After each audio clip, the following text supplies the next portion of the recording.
천년왕국을 좀 중심으로 20장을 좀 중점적으로 다루고 17장, 18장은 좀 쉬워요. 음녀에게, 음녀라고 하면 누구죠? 바벨론. 큰 음녀 바벨론은 어디를 막 상징해요? 그 당시는 어디? 그 당시는 로마. 그렇죠? 하나님을 대적하고 자기가 신이라고 말했던 로마 제국에 대한 심판을 말하고, 주님 다시 오실 그때에는 이제 적그리스도의 세력들이겠죠. 자신이 그리스도라고 말하는 세력들에 대한 심판, 그리고 최후 승리를 얻게 되고 우리는 천년왕국에서 주님과 함께 누리게 되는. 그래서 우리 17장 한번 읽어보도록 하겠습니다. 우리 17장 성경 요한계시록 17장 한번 펴시고요.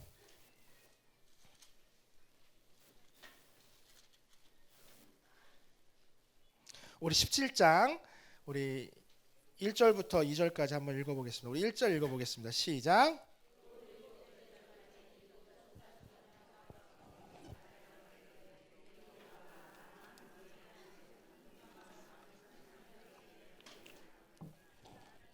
이절이요. 땅의 임금들도 그와 더불어 음행하였고 땅에 사는 자들도 그 음행의 포도주에 취하였다. 그래서 큰 음녀라고 나오는데요. 이게 비유적인 표현이에요. 당시에 1세기에 로마의 지배 아래에 있던 국가들은 로마의 황제를 숭배하게 되어 있었어요. 네로 황제, 그다음에 도미시안 황제들 다 이제 자기가 신이라고 이야기했죠. 그래서 자신을 신이라고 말하는 그 국가를 음녀라고 표현을 했어요. 그 요한계시록의 상징에 많은 이유가 뭐라고 그랬죠? 그 당시에는 우편으로 보낼 수 있는 게 있어요, 없어요? 없잖아요. 그러면 반모섬에서 누군가에 의해서 이 편지를 요한계시록을 전달해야 되는데 혹시라도 걸리게 될 때 로마 제국이라고 직접 쓰면 될까요, 안 될까요? 그 로마라고 그 당시에 쓰면 로마 황제들이 가만히 있겠어요? 그러니까 그거를 뭐라고 표현했냐면 큰 음녀, 또는 뭐라고 표현했냐면 바벨론. 바벨론은 사실 그 시대가 아니잖아요. 바벨론이 어느 국가죠? BC 586년도에 예루살렘 성이 어디에 의해서 멸망하죠? 바벨론에 의해서 멸망하잖아요. 그러니까 바벨론이 활동하던 시간은 지금 이 사도 요한이 있던 시기와는 달라요. 그런데 그냥 그거를 뭐라고 표현한 거예요? 바벨론이라고 표현했던 거죠. 그러니까 북이스라엘은 아수르에 의해서 멸망하고 그 다음에 남유다는 바벨론이라는 국가에 의해서 멸망했죠. 근데 이제 바벨론이라고 표현하는 거예요. 각 예수님이 오시는 그 시대마다 시대를 장악하고 있는 나라들이 있어요. 근데 그 나라들 어떤 세력도 영원한 것은 있나요, 없나요? 없죠. 하나님의 나라만 영원한 것이죠. 그래서 땅의 임금들과 그와 더불어 음행하였다라는 것은 어떤 거죠? 로마와 결탁해서 로마와 함께 그 로마의 황제를 신으로 숭배했던 그 나라들도 그 음행의 포도주에 취하였다. 그래서 그런 것들을 당시에 로마 사람이 때로는 잔인하게 될 때는 굉장히 잔인해요. 예를 들면 그 원형 경기장이 있어요. 원형 경기장에서 사자를 며칠을 굶겨요. 그 며칠을 굶겨놓고 그 당시에 풀었어요. 그러면 사자가 굶주려 있으니까 사람을 덮칠까 안 덮칠까요? 사람을 덮쳐요. 근데 그 사람의 대상이 필요하니까 그 당시에 누구를 썼던 거예요? 그리스도인이죠. 그러니까 황제를 뭐하지 않는 사람들, 따르지 않는, 숭배하지 않는 사람들을, 그 사람들을 그 일종의 그 당시는 그것이 게임 같은 거였어요. 그런 게임 같은 것에 사람을, 근데 여러분 잔인하지 않으세요? 그렇죠. 사람이 지금 사자의 밥이 돼가지고 사자에게 물어뜯기고 있다는 게, 근데 그거를 보고 사람들이 어떻게 하고 있어요? 낄낄대면서 웃으면서 자기는 그 자리에 있지 않는 것이 뭐한 거예요? 다행이라 여긴 거죠. 그래 나는 로마 황제를 숭배하니까 그 자리에 있지 않은데 저 사람들은 왜 그냥 숭배하면 되는데 로마의 절대 권력, 절대로 변하지 않을 것 같은 그 절대 권력에 뭐 하면 되는데 그냥 숭배하면 되는데 왜 저렇게 고집을 부려가지고 저렇게 당하냐 하고 그거를 즐겨하고 있다는 거죠. 근데 이런 것들이 그 당시만 있는 것이 아니라 오늘날에도 보면 정말 많은 부분 경우 우리 아이들이 하고 있는 뭐 게임이라든지 영화라든지 하면 어떤 장면이 많이 나와요? 생각보다 어떤 장면이요? 폭력적이고 잔인한 장면들이 많이 노출되다 보니까 그것이 어떻게 돼요? 처음에는 그러다가도 익숙해지죠. 그러니까 사람들이 처음에는 사람이 사자에게 물어뜯긴다는 걸 뭐 얼마나 잔인해요. 근데 그것이 이제 일종의 뭐가 되는 거예요? 신기한 뭐가 되는 거예요? 볼거리가 되는 거죠. 그렇게 해서 많은 사람들이 그 당시에 그리스도인들이 핍박을 받았어요. 그래서 이제 3절 한번 읽어보겠습니다. 3절 시작.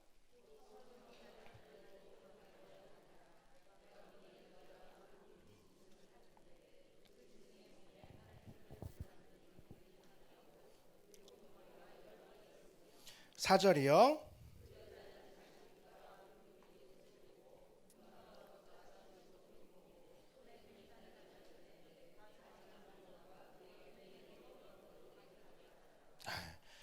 그렇죠. 그 당시에는 절대 권력에 붙어 있었기 때문에 그 사람들이 사치를 누릴 수 있고 그 다음에 그런 원형 경기장에 들어가서 그 게임을 즐길 수 있었지만 그들이 결국은 그 손에 금잔을 가졌고 가득하고 가증한 물건과 그의 음행에 더러운 것들이 어디에 가득했어요? 그의 이마에 가득한 뭐 하나님을 모독하는. 그래서 그들을 뭐라고 말하냐면 5절에 있겠습니다. 5절 시작.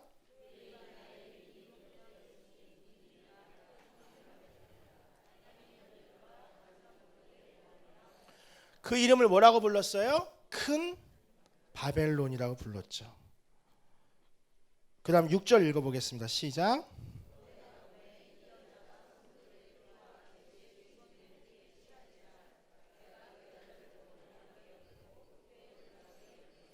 그 여자 여기서 여자라고 하는 표현은 아까 해를 입은 여자랑은 다른 거예요. 그러니까 여기서 여자라고 표현했는데 그 여자가 붉은 짐승을 타고 거기에는 뭐가 있냐면 성도들의 피와 예수의 증인들의 피에 뭐하고 있다?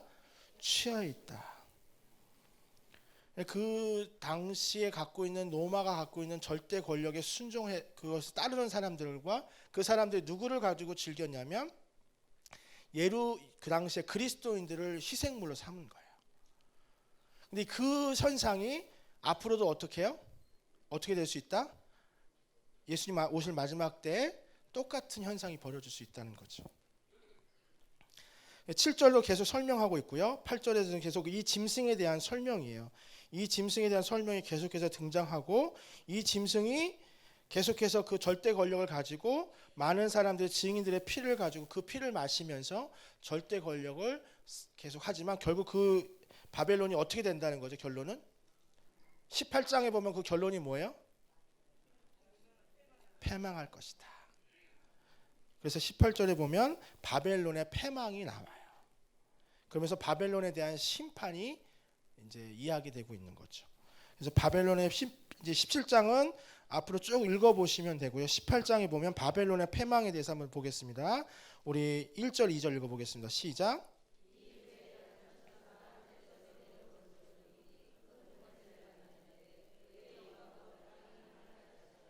2절이요. 힘찬 음성으로 외쳐 이르되 무너졌도다 무너졌도다 큰 성 바벨론이요 귀신의 처소와 각종 더러운 영이 모이는 곳과 각종 더럽고 가증한 새들이 모이는 곳이 되었도다.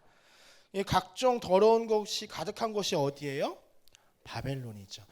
제가 예전에 설명드렸던 거 요한계시록을 각도에서 보면 다른 말로 하면 뭐라고 그랬죠? 출 바벨론이라고 그랬죠. 출애굽기가 어떤 거예요? 애굽은 당시에 어떤 거였어요? 절대 권력이에요. 당시에 바로 자기가 뭐라고 해요? 파라오란 뜻이 뭐예요? 자기가 신이란 뜻이거든요. 그 당시에 애굽 왕이 오늘날의 이집트죠. 오늘날의 이집트 왕이 자기를 신으로 여겼던 그 나라에서 하나님이 뭐라고 명령하셨어요? 출애굽하라고. 근데 출애굽하게 놔뒀어요, 안 놔뒀어요? 안 놔두니까 몇 가지 재앙이 임했죠? 10가지 재앙이 임해서 결국은 출애굽하잖아요. 그래서 어디로 가요? 약속의 땅 가나안으로 가게 되는 것이 출애굽기잖아요. 요한계시록은 뭐예요? 그 당시에 지배받고 있던 시대가 어디예요? 로마의 지배에 있던 거를 다른 표현으로 뭐라고 표현한다 그랬죠? 바벨론. 그러면 바벨론의 시대에서 계속 머물러야 돼요? 우리는 출바벨론 해야 돼요? 출바벨론에서 어디로 가고 있는 거예요?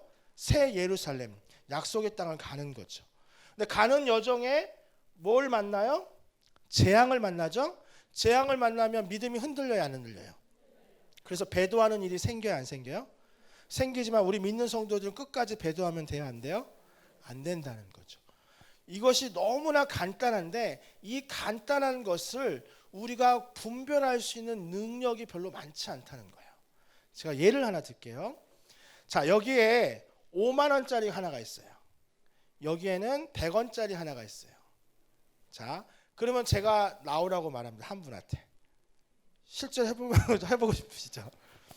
여기는 5만 원짜리가 있고 여기는 100원짜리가 있어요. 그래서 한 분한테 나오라 그래서 자, 이 중에서 정말 원하는 거 하나를 선택하세요.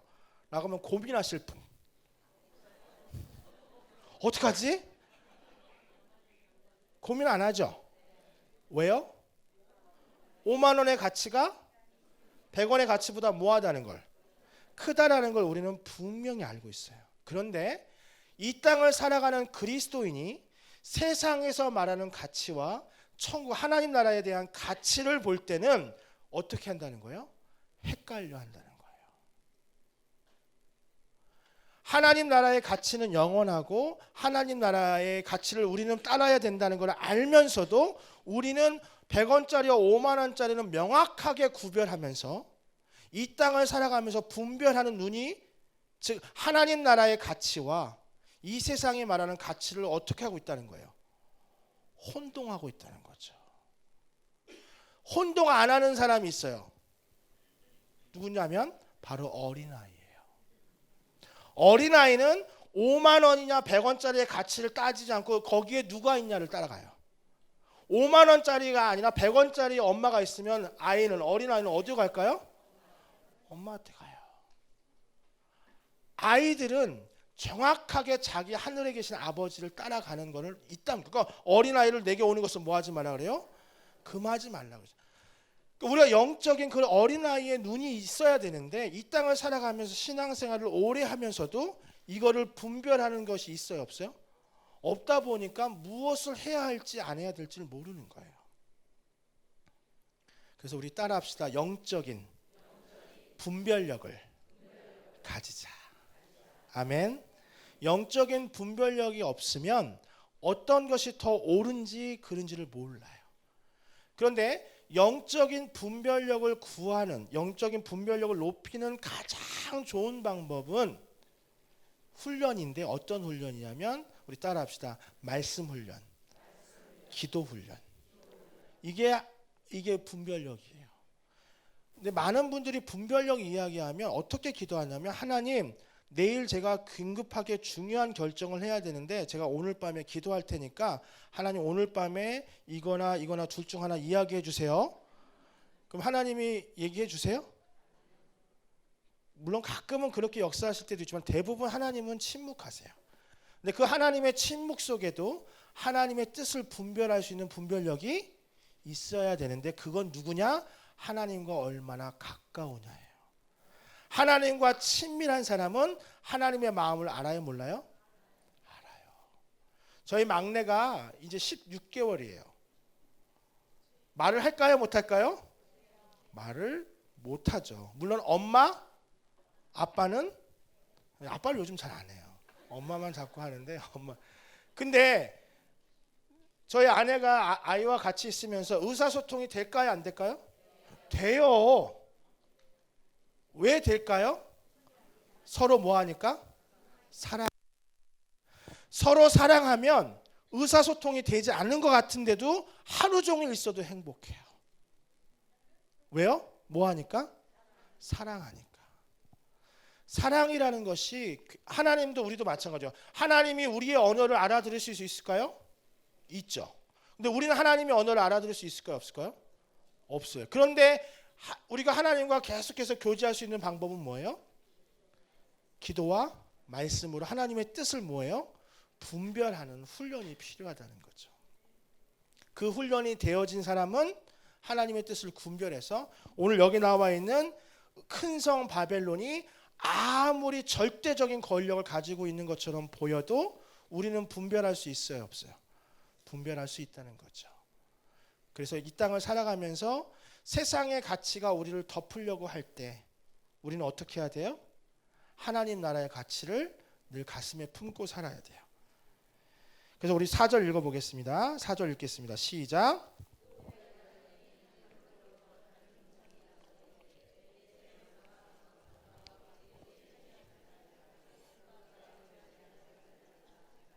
그렇죠. 4절에 보면 뭐예요? 하늘로부터 어떤 음성이 나요?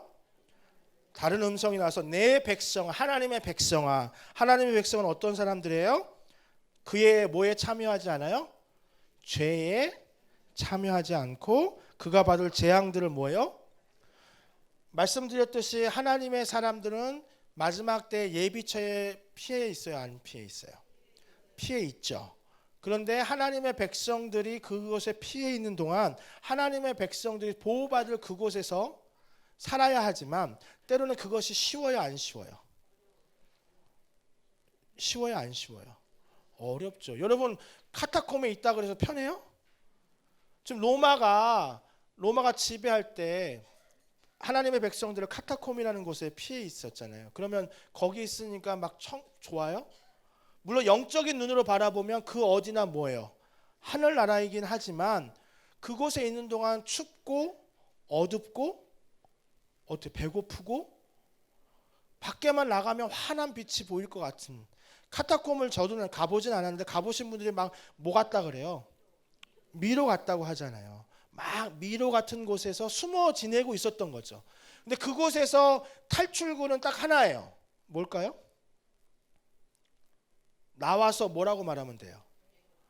배도하면 되죠. 하나님의 이름을 뭐예요? 하나님의 이름을 저주하고 로마의 황제에게 뭐 하면 돼요? 엎드리면 돼요. 그게 간단한 방법이거든요. 그런데 그렇게 하지 않고 그곳에서 참고 기다리면 어떻게 해요? 결국은 하나님의 때에 로마를 하나님께서 어떻게 하셨어요? 무너뜨리셨어요. 바벨론처럼. 그거를 기다려야 되는데 오늘 본문에 보면 내 백성아 거기서 나와서 뭐 하지 말고 그의 죄에 참여하지 말고 그가 받을 재앙들을 뭐예요? 받지 말라.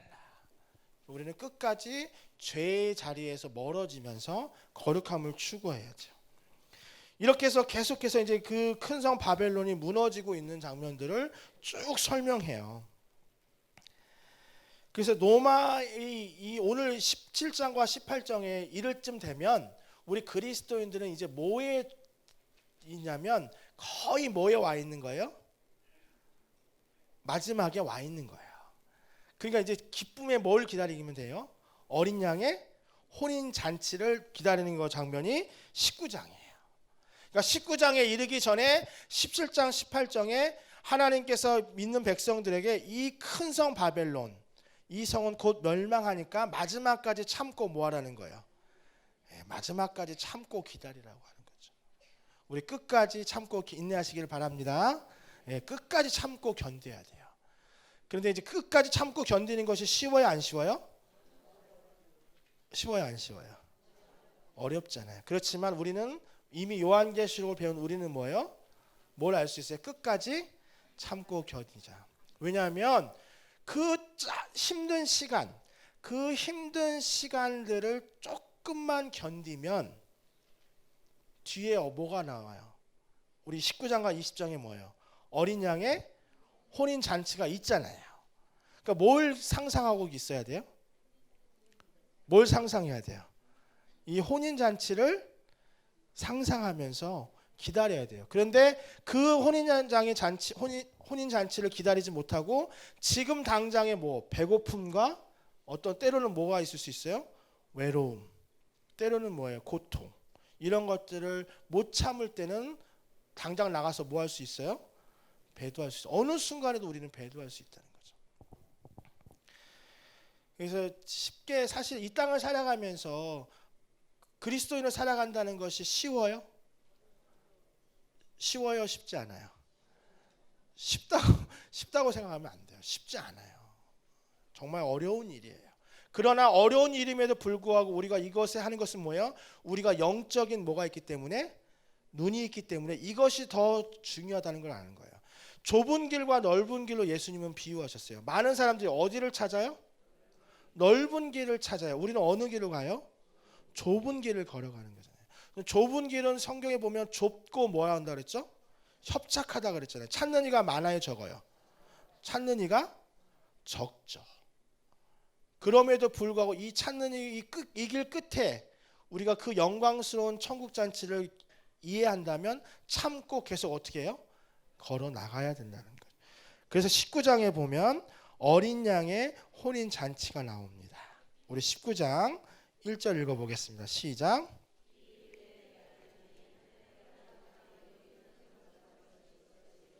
할렐루야. 구원과 영광과 능력이 우리 하나님께 있도다. 2절 읽어보겠습니다. 시작.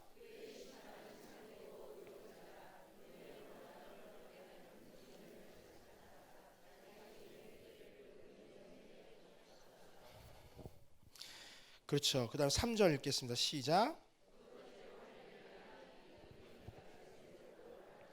아멘. 우리가 두 번째로 할렐루야를 부르면서 오늘도 우리 2부 3부 때 우리 찬양, 우리 성가대가 찬양대가 뭘 불렀죠? 할렐루야 했잖아요. 할렐루야 할렐루야 찬양했잖아요. 그러니까 그리스도인이 살아가는 동안 저는 이제 그 어떤 그리스도의 절기라고 하잖아요. 우리가 이 땅을 살아가면서 우리는 하나님을 믿는 믿음으로 살아가고 이것이 변하지 않을 것 같다고 가면서도 그 길을 걸어가면서도 자꾸 딴 길을 보게 돼요. 눈이 어떻게 돼요? 저절로? 눈이 어떻게 돼요? 저절로 가게 되고 그리고 오늘 내가 결단하고 결심하고 해도 어떻게 돼요? 내일 되면 막 흔들리는 게 우리의 마음이잖아요.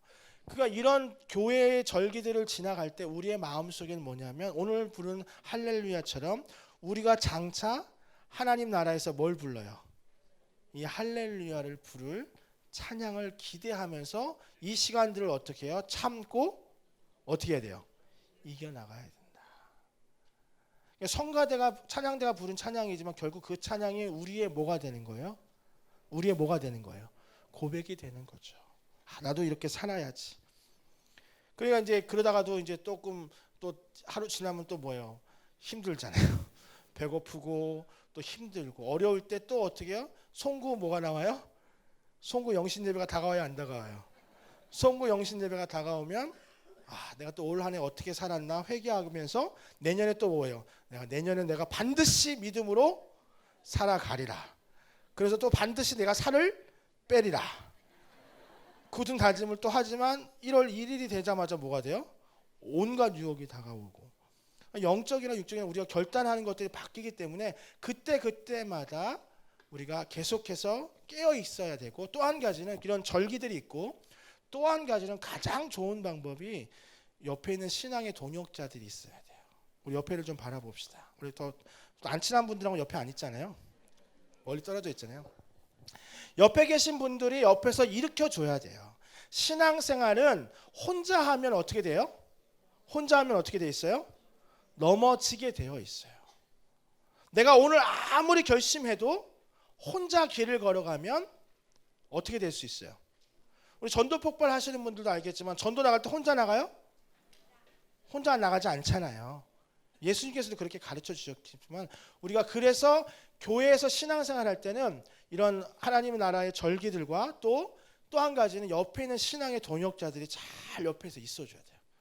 그래서 기도의 동역자들, 그 다음에 진짜로 제대로 된 조언을 해줄 수 있는 그 진짜 그런 신앙의 동역자들이 필요해요. 이게 진짜 제대로 된 신앙의 동역자들은 뭐냐면 서로 하나님 나라의 가치관을 가지고 살아가다가 어느 순간 한 사람이 어떻게 해요? 흔들리기 시작할 때 그 흔들리기 시작하는 걸 옆에서 뭐 해줘야 돼요? 잡아줄 사람이 있으면 제대로 된 충원이 있어요. 자, 다윗 볼게요. 다윗에게는 다윗이 축복받는 여러 가지 이유가 있겠죠. 근데 제가 보는 한 가지는 뭐냐면 다윗이 축복받는 것이 하나는 다윗에게는 신앙의 동역자들이 있었어요, 없었어요? 있었어요. 자, 사울왕을 우리가 잘못 이해하면 이 사람이 처음부터 별로 신앙이 없었고 이 사람이 처음부터 하나님의 뜻을 거역한 사람이라고 생각하는데 절대 그렇지 않아요. 사울은요, 오늘날 치면 신앙이 굉장히 좋은 사람이었어요. 사울 왕이 처음 왕으로 기름 부음 받을 때 어땠어요? 굉장히 겸손했고 굉장한 왕이었어요. 근데 사울의 시간이 지나면서 뭐가 임해요? 악한 영이 임하고 힘들어지고 이럴 때 사울이 또 누구를 쫓아다녀요? 다윗을 쫓아다닐 때 사울에게 가서 사울 왕이여, 지금 영적으로 보기에 사울 왕은 하나님의 뜻을 분별하지 못하고 있습니다. 지금은 다윗을 쫓을 때가 아닙니다. 이렇게 말한 사람이 있었어요, 없었어요? 없었잖아요. 그러니까 결국 사울이 누구를 찾아가요? 무당을 찾아가고, 저는 이런 생각이 들어요. 얼마나 뭐 했으면 힘들었으면, 사울 왕이 얼마나 힘들었으면 자신이 그 당시에 그 이전에 무당을 다 쫓아냈거든요. 그 시대 이스라엘의 전역에 신접한 여인이라고 그러잖아요. 신접한 사람들 다 쫓아낸 사람들을 자기가 어떻게 하고 있어요? 왜 찾아갈까요? 외롭고 뭐하니까? 힘드니까. 신앙의 길을 걸어가야 하는데 사람들의 마음은 점점 더 어디로 가고 있어요? 다윗에게 향하고 있고, 나는 진짜 나도 열심히 하려고 하는데 나를 알아주는 사람이 있어요, 없어요? 없으니까 결국은 누구만 없어지면 된다고 생각을 해요? 다윗만 없어지면 된다고 생각하고 몇십 년 동안 다윗 쫓아다니죠. 얼마나 불쌍해요. 그게 바로 질투의 인생이거든요. 질투하고 미워하는 거. 제가 늘 얘기하지만 미워하고 질투하는 거 누구 손에? 누구 손에요? 자기 손에요. 교회 안에서 누구 미워하잖아요. 그 사람 몰라요. 자기가 미워하는지 알아요, 몰라요? 몰라요. 그래도 계속 제멋대로 행동하죠. 결국 힘든 건 누구예요? 결국 누구예요? 나예요. 누군가를 미워하면 힘든 건 자기 자신이에요. 그래서 질투나 미움은 구입비는 싸도 유지비는 뭐하다? 비싸다는 말이 있어요. 이게 무슨 말이죠? 미워하는 마음을 갖는 건 금방이에요. 그런데 그 마음을 뭐하는 건? 유지하는 건 누구 손해예요? 자기가 엄청난 손해예요. 아이들이 어릴 때부터 괜히 미움, 다툼, 시기, 질투, 벌이 그거 괜히 부르는 게 아니에요. 우리 안에 뭐가 없어야 돼요? 미움, 다툼, 시기, 질투를 버려야 되는데 그런 걸 얘기해 줄 누군가가 필요한 거예요? 신앙의 누구요? 동역자들이 필요해요. 그래서 교회 안에서 정말 믿음의 동역자들, 그래서 내가 조금 영적으로 나태해지거나 영적으로 미움에 쌓여 있거나 힘들어할 때 옆에서 뭐 해주는, 제대로 이끌어줄 신앙의 믿음의 동역자들이 필요해요. 이거는 목회자도 마찬가지예요. 목회자도 힘든 얘기하기 쉬워요, 어려워요? 어렵잖아요. 그런데 그 얘기를 아닌 것처럼 감추고 오래 지나다 보면 그것이 어떻게 돼요? 제가 요한계시록 계속 강의하면서 얘기하잖아요. 마음의 즐거움은 뭐예요? 양약이죠? 양약이에요. 약 필요 없어요. 마음이 즐거우면 어때요? 마음의 즐거움이 좋은 거예요. 그런데 심령의 금신음은 뭘 마르게 한다고요? 뭘 마르게 한다고요? 뼈를 마르게 한다고 하잖아요. 이게 잠언에 나온 말씀이죠.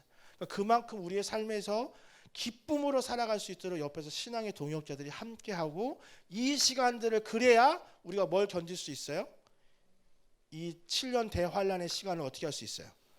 이겨낼 수 있어요. 자, 다시 정리합니다. 교회는 7년 대환란을 겪는다, 안 겪는다? 네, 겪는다. 겪기 전에 휴거된다고 말하는 것은 뒤에 이제 천년왕국 이야기하지만 안 맞아요.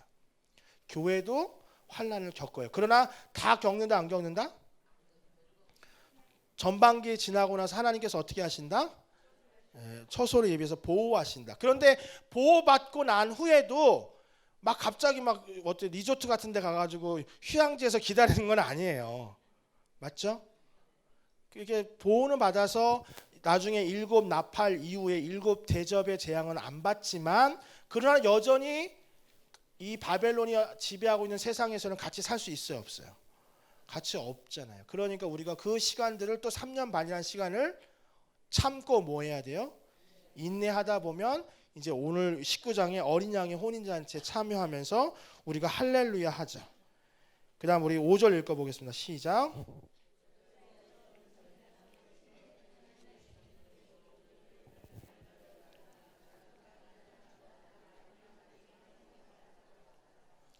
그래서 7절 읽어보겠습니다. 시작.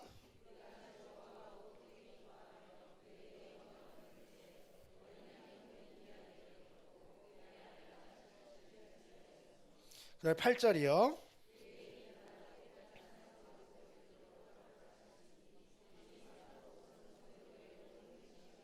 그렇죠. 그 다음에 9절 읽어보겠습니다. 시작. 천사가 내게 말하기를 기록하라. 어린 양의 혼인잔치에 청함을 받은 자들은 복이 있도다 하고 또 내게 말하되 이것은 하나님의 참되신 말씀이라 하기로. 그러면서 이제 7절, 10절도 계속 나오면서 이것이 결국 뭘 이야기하냐면 우리가 이제 어린 양의 혼인잔치에 참여할 사람들은 하나님께서 오셔서 예수님께서 오셔서 뭐요? 빛나고 깨끗한 뭘 입혀요? 세마포 옷을 입히고. 그러니까 그동안에 옷도 못 갈아입고 막 얼마나 힘들게 지냈어요. 그러나 하나님께서 입혀주실 이 성도의 옳은 행실, 우리가 하는 하나님 앞에 한 이 옳은 행실을 통해서 우리가 하나님이 뭐 하시는 거예요? 인정해 주시는 거죠. 하나님께 인정받는 우리 모두가 되기를 주님의 이름으로 축원합니다. 세상 사람들의 인정은 이제 제한적이에요. 물론 우리가 덕을 세우는 것도 중요하지만 결국은 하나님께 인정받는 마지막 사람이 되도록 노력해야 되고, 그 마지막 사람은 뭐냐면 옳은 행실. 여기서 옳은 행실이란 건 뭐예요? 주님의 오심을 기다리며 끝까지 참고 뭐하는 사람? 인내하는 사람. 그리고 나중에는 두 증인과 14만 4천의 노래를 부르는 사람. 그런 각오가 되어 있는 사람들은 결국 우리 주님 오심이 기다려져. 그런데 주님의 오심을 들었지만 이 땅의 삶이 너무 힘들어서 배도한 사람들은 이 어린 양의 혼인 잔치 때 참여할 수 있을까요? 없을까요? 참여할 수 없으면 주님 오심을 기다려요? 안 기다려요? 안 기다리겠죠. 못 기다리겠죠. 그래서 우리가 주님 오심을 기다릴 때 이제 백마탄자가 나옵니다. 우리 뒷장에 보면 뒷장에 한번 볼게요. 뒷장에 보면 백마탄자는 누구예요? 여기서는 예수 그리스도. 앞에 나오는 백마하고는 다른 겁니다. 여기서는 백마탄자는 예수 그리스도의 위엄과 영광을 나타내고요. 초림과 재림 예수의 차이점은 뭐냐면 우리 주님이 처음 오셨을 때, 주님이 처음 이 땅에 오셨을 때는 어디서 태어나셨죠? 말구유에. 그도 어느 고을? 베들레헴. 이 베들레헴이 제가 베들레헴 교구죠. 베들레헴 교구의 작은 마을이라고 하거든요. 베들레헴 교구가 이제 떡집이라는 뜻이 있지만 사실은 알아주지 않은 곳이었어요. 근데 이 베들레헴 중에서도 어디요? 왕궁에서 태어나지 않고, 그러니까 예수님의 초림은 사실 엄밀하게 따지면 굉장히 초라했죠. 누구도 몰라. 물론 동방박사의 세자들과 그 목자들이 했지만 어떤 왕의 탄생 같은 느낌이 들지는 않잖아요. 그런데 재림으로 다시 오실 예수님의 모습은 그와는 너무 달라요. 할렐루야. 우리가 만약에 우리 주님 다시 오심이 정확한 연수는 누구도 몰라요? 며느리도 몰라요. 아무도 몰라요. 이걸 안다고 말하는 사람들은 잘못된 거예요. 하나님이 성경에서 분명히 모른다고 한 건 모르는 건데, 그래도 우리가 예측할 수 있는 건 뭐라 그랬죠? 이 땅의 복음이 다 증거된 후에는 주님이 오신다고 했잖아요. 그러니까 우리 주님의 오심이 기다려지는 이때에, 그때 우리가 지금 그때까지 살아있을 수 있어요, 없어요? 제가 이제 요한계시록 강의하면서 조금 이제 제 의도와 조금 벗어난 게 하나 있는데, 이제 요한계시록 구조상 어쩔 수 없이 요한계시록의 7인, 그다음 뭐요? 7 나팔, 그다음 또 뭐요? 7 대접. 이 인과 나팔과 대접이 쭉 이어지면서 막 땅 지진 나고 화산 생기고 흔들리고 막 하니까 어떤 분 이런 얘기해요. 무서워요 이러는 거예요. 근데 제 의도는 그게 맞아요, 아니에요? 그게 무서워요? 인간적인 방면에서 무서울 수 있지만 그것이 끝난 후에 누가 오세요? 지금 여기 나와 있는 백마탄 예수님께서 영광 가운데 오셔서 우리에게 뭐 하신다고요? 영광으로 옷 입혀 주신다고요. 할렐루야. 그러면 오히려 이게 기다려져요, 안 기다려져요? 기다려지죠. 저는 솔직히 예수님이, 제가 이제 뭐 어떻게 될지 모르지만 예수님의 오심을 제가 이 환난을 겪고 기다리고 싶어요. 여러분도 그러시죠? 오래 사세요? 아유 그냥 7년 대환란 안 겪어야지 이렇게 생각하지 마시고, 어차피 하나님께서 다 뭐 하시게 하신다? 이기게 하신다. 할렐루야. 하나님께서 이기게 하여 주시고, 또 우리 옆에 있는 주변에 믿는 성도들 있잖아요. 그러니까 참고 인내해서 주님 오심을 직접 뭐 하는 거예요? 맞이하는 이 순간을 기다리는 게 좋잖아요. 그렇죠? 그래서 이렇게 백마탄 예수님이 오시고, 우리 12절 읽어보겠습니다. 시작.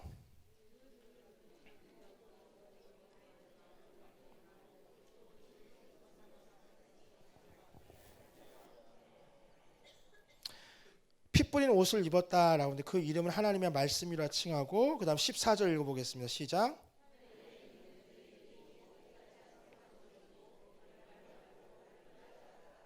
그렇죠. 15절이요.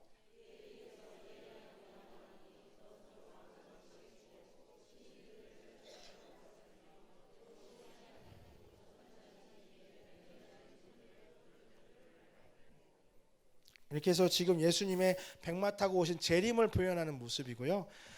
거기에 프린트에 나와 있는 것처럼 예수님의 초림에 대한 것은 300 몇 번? 50번 정도. 재림에 대한 몇 번이요? 1500번을 말씀 가운데 있고, 그 다음 베드로후서 3장 12절에 보면 함께 읽어볼까요? 시작. 하나님의 날이 임하기를 바라보고 간절히 사모하라. 그러니까 우리는 하나님의 날, 지금 주님의 백마 탄 예수님께서 오신 이 날을 사모하고 뭐하는 사람들이에요? 기다리는 사람들이죠. 우리는 기다리지만 심판의 대상자들은 어때요? 심판의 대상자들은 어때요? 로마 제국의 그 당시에 빌붙어있던 사람이나 바벨론에 빌붙어있던 사람들, 이 시간들이 어떨까요? 어디라도 뭐 하고 싶은 심정이겠어요? 쥐구멍이 있으면 숨고 싶은 심정이죠. 우리는 드디어 그날을 손꼽아 기다리는 거죠. 그래서 밑에 보면 심판의 대상은 로마 제국과 로마 황제, 사제 계층 모두가 심판을 받는 것처럼 예수님의 재림을 부인하고 적그리스도와 음료와 연합한 모든 사람들에게는 비극적인 뭐가 있어요? 결말이 있고 우리는 승리의 소식을 전하는 거죠. 요게 이제 백마 탄 예수님이 오시는 내용이고, 그 다음에 20장이 나오는데 20장에 바로 천년 왕국이 나와요. 천년 왕국이 나오는데 우리 1절부터 읽기 20장 1절 우리 1절부터 6절까지 한번 읽어보는데 먼저 1절 읽어보겠습니다. 시작.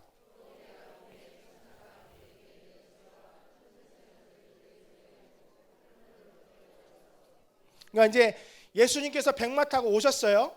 백마 타고 오셨는데 오셨을 때 믿는 사람들에게는 세마포 옷을 입혀주고 그 다음에 영광 가운데 그 영광스러운 사람이 있고, 그 당시에 바벨론의 음녀에 있던 사람들은 심판하세요. 그리고 나서 그때 갑자기 천사가 무저갱에 뭘 가져와요? 열쇠와 큰 쇠사슬을 가져와서 2절에 보면 누굴 잡아요? 2절 읽겠습니다. 시작. 용을 잡으니 곧 옛 뱀이요 마귀요 사탄이라. 잡아서 천년 동안을 결박한다. 그러니까 예수님이 백마 타고 오실 때 수많은 천군 천사들이 다 따라와요. 얼마나 영광스러운 모습이에요. 그렇죠? 그러니까 초림의 때 예수님의 모습과는 비교할 수 없어요. 그러니까 예수님께서 백마 타고 오셔서 누구에게 오시는 거예요? 나에게 오셔서 너 그동안 잘 뭐했다? 참았다. 잘 견디었다고 칭찬해 주신데, 그때 또 다른 천사가 나와서 이제 그 당시에 우리 바벨론은 뭘 상징한 거예요? 적그리스도의 세력이죠. 큰 여기 나오면 용이라고 했고 옛 뱀이요 마귀와 사탄이 잡을 뭘 갖고 와요? 무저갱의 열쇠를 가져와요. 그럼 무저갱의 열쇠를 가져와서 그 무저갱의 열쇠를 가지고 사탄을 어떻게 해요? 던져서 그 무저갱의 열쇠를 뭐 할까요? 닫아버리는 거죠. 그게 3절이거든요. 3절 읽겠습니다. 시작.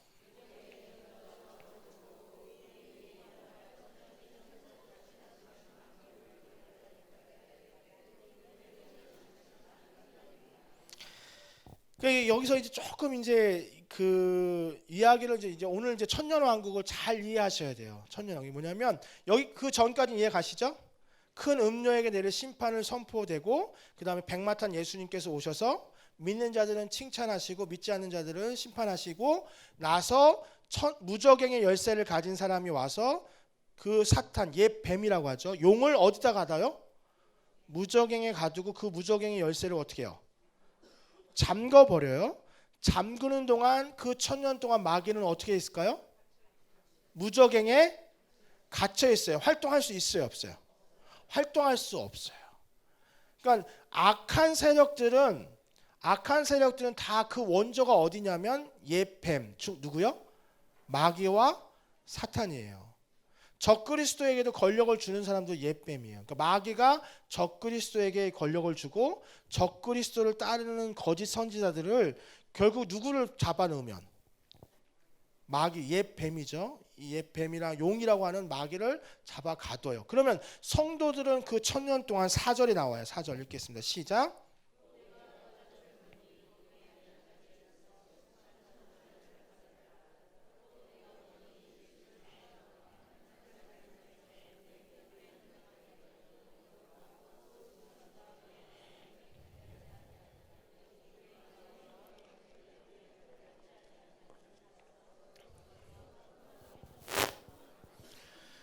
자, 무적행에 마귀가 갇혀 있는 동안 천년 왕국이 열려요. 근데 이 천년 왕국이라는 표현이 오늘날의 지금까지 아직까지도 이 천년 왕국에 대한 해석이 합의가 되지 않았어요.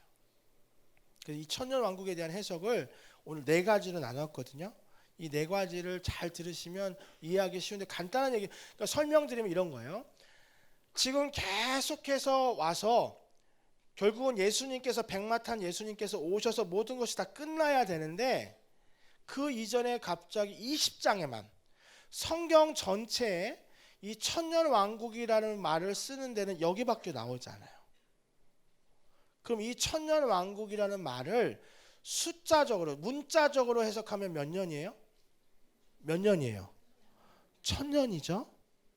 그런데 이 1000년을 문자적으로 해석하냐 아니면 상징적으로 해석하냐는 해석이 나와야 안 나와요. 자, 다시 설명할게요. 14만 4천. 자, 아까 우리 14만 4천 할 때 이 14만 4천을 어떻게 해석하라 그랬죠?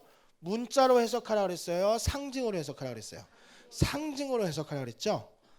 그러니까 딱 정확한 숫자의 14만 4천이 아니라 그랬잖아요. 그러면 천년 왕국을 해석할 때도 천년이라는 시간을 문자적으로 해석하는 것이 아니라 뭐라고?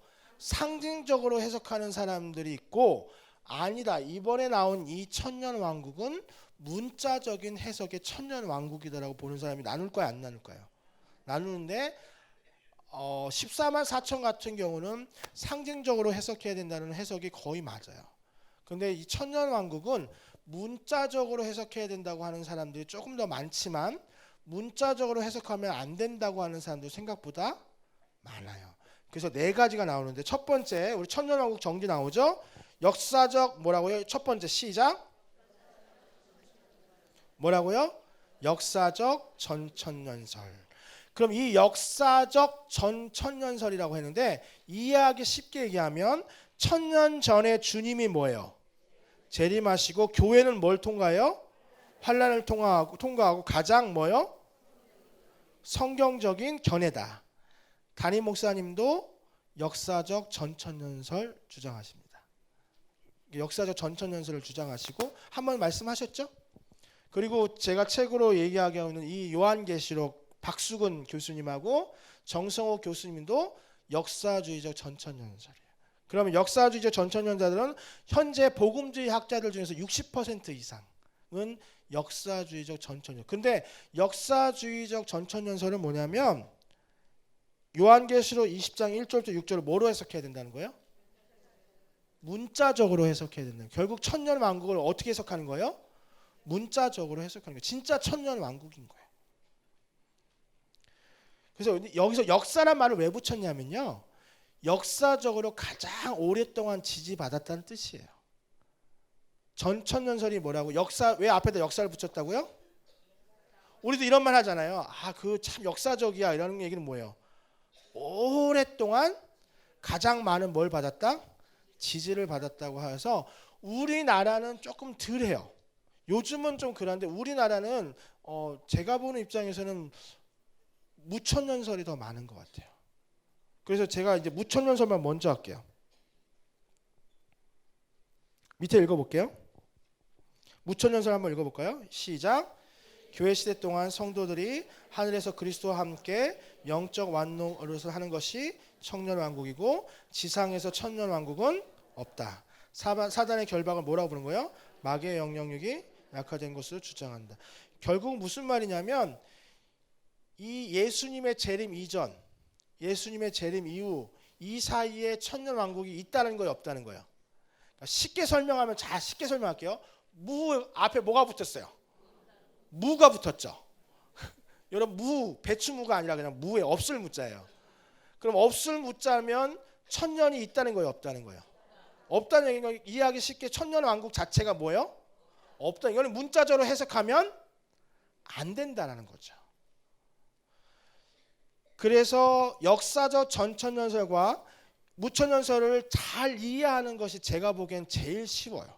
뒤에 세대주의와 후천년설은 제가 한번 읽어보겠지만 결국은 저희가 모든 학자들이 얘기하는 견해는 무천년설 아니면 뭐예요? 역사주의적 전천년설이 많아요. 근데 이해하기 쉽게 설명하면 역사적 전천년설은 천년왕국이 있다 없다? 천년왕국이 실제적으로 문자적으로 있다. 무천년설은 없다. 그러니까 이 천년왕국을 다르게 해석하는 거죠. 문자적으로 해석하는 것이 아니죠. 생각보다는 학자들 중에서 최근에 많은 학자들은 역사적 전천년설이 많지만 밑에 나와 있는 것처럼 칼빈, 존 칼빈, 어거스틴, 아브라함 카이퍼 이런 분들이 다 칼빈주의자들인데 이 칼빈주의자들은 대부분 무천년설을 주장해요. 그 무천년설을 주장한다는 게 뭐죠? 천년왕국이 실제로 존재하는 것이 아니라 뭐예요? 지상의 천년왕국은 없다라고 하는 거죠. 이게 바로 무천년설이에요. 그래서 이 두 가지를 놓고 고민하고 기도하면서 20장을 읽어보시면서 자기 견해를 한번 생각해 보세요. 역사주의적 전천년설이 더 지지받고 저도 역사주의적 전천년설을 주장하는 사람입니다. 왜냐하면 그게 성경에 더 맞아요. 왜냐하면 이 천년왕국을 그냥 상징적으로 해석하기에는 조금 견해가 나중에 뒤에 나오지만 좀 어렵고요. 세대주의적 전천년설은 옆에 한번 읽어볼까요? 시작. 천년 전에 주님 재림하시나 교회는 환난 전 휴거. 유대인이 교회보다 더 중요하고 대중적으로 널리 퍼져 있으나 비성경적이고 유대인의 회복과 약속이 성취되어야 한다. 이게 무슨 말이냐면 천년설은 똑같아요. 그렇죠? 그러니까 천년왕국 전에 주님이 오신다는 거는 다 똑같은데 세대주의 전천년설은 혹시 읽어보셨어요? 책 예전에 그 휴거라는 책 읽어보셨어요? 휴거 그 나왔죠, 그렇죠? 그 다음에 남겨진 사람들 레프트 비하인드라 그래서 그런 소설이 있어요. 이 소설은 뭐냐면 교회가 천년왕국 그러니까 환란 이전에 대환란 이전에 뭐예요? 죄송합니다. 대환란 이전에 어떻게 해요? 휴거된다는 거예요. 그 대환란을 겪어요, 안 겪어요? 안 겪고 그 다음에 유대인들이 회복돼야 돼. 반드시 어디에서는? 세대주의적 전천년설을 주장하는 사람들은 유대인의 회복을 굉장히 중요하게 생각해요. 우리는 유대인들을 중요하게 생각해 안 해요. 우리가 영적 뭐니까? 우리가 영적 뭐니까? 유대인이잖아요. 아브라함의 자손이죠, 우리. 할렐루야? 우리 아브라함의 자손이에요. 혈통으로 아브라함의 자손이에요? 아니면 이 영적으로 아브라함의 자손이에요? 그렇죠. 근데 이스라엘 백성들은 실제적으로 혈통적으로 누구의 자손이라고 불러요? 아브라함의 자손이잖아요. 그러니까 이 영적인 이스라엘이 아니라 진짜 이스라엘이 회복되어야 한다는 거예요. 주님 재림 전에. 그래서 지금도 사실은 이스라엘을 돕고 있고 이스라엘의 회복, 이스라엘의 지금 성전을 새로 재건하는 데서 너무 많은 에너지와 돈을 쏟는 것은 저는 옳지 않다고 보거든요. 그래서 이게 세대주적 전천년설이고 후천년설 한번 읽어볼까요? 시작.